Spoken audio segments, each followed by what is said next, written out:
Благодарам. Почитувани медиуми, почитувани граѓани, јас сакам мојава реплика да ја искористам со тоа што ќе го искористам присуството на неговата екселенција амбасадорот, евроамбасадорот господинот Гир, и да упатам една порака која што навистина сметам дека треба да биде слушната и од вас. Во суштината на нашата партија е евроатлантските интеграции и членството на Европската унија, почитуван амбасадоре.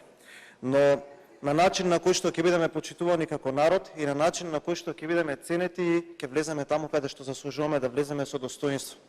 Почитуван амбасадоре, во членот 11 од записникот изричито пише: Бојан, реплика имате на Крмов. Не се обраќајте се на гости тука. Имате реплика на Крмов. И придржате се на репликата. Оставете ги гостите се горе. Во ред, мислата ми е поширока, на крај ќе финиширам со поентата. По членот 11 од записникот имаме обврска да го промениме уставот. Тоа го немало до сега ниту една земја.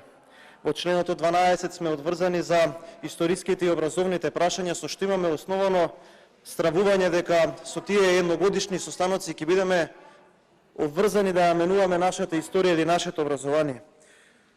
Господине амбасадоре, основното мото на Европската унија е да бидеме обединети во различностите. И јас затоа сакам да искористам можност да ве замолам да ни дозволите да бидеме дел од европското семејство како тоа што сме. Различни, но сепак со своја чест, традиција и достоинство.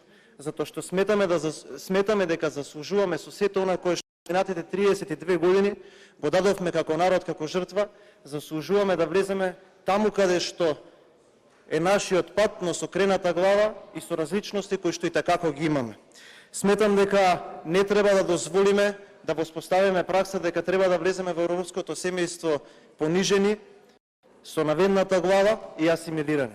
Од аспект на тоа што го кажа колегата Крмов, имаме неколку дневна дебата во која што јас навистина не знам повеќе кој аргумент треба да биде кажан за да ги убедиме колегите дека ваквиот начин и овие документи што ги имаме пред нас гарантираат единствено дека ќе влеземе понижени и асимилирани. Јас не знам кој аргумент да го искористам за да им кажам на колегите од Кавадарци, каде што навистина се случиле многу грозоморни нешта, или од Прилеп и Куманово, каде што пукнала првата пушка, или на другите колеги каде што доаѓаат од градови во кои што овој народ навистина дал големи жртви.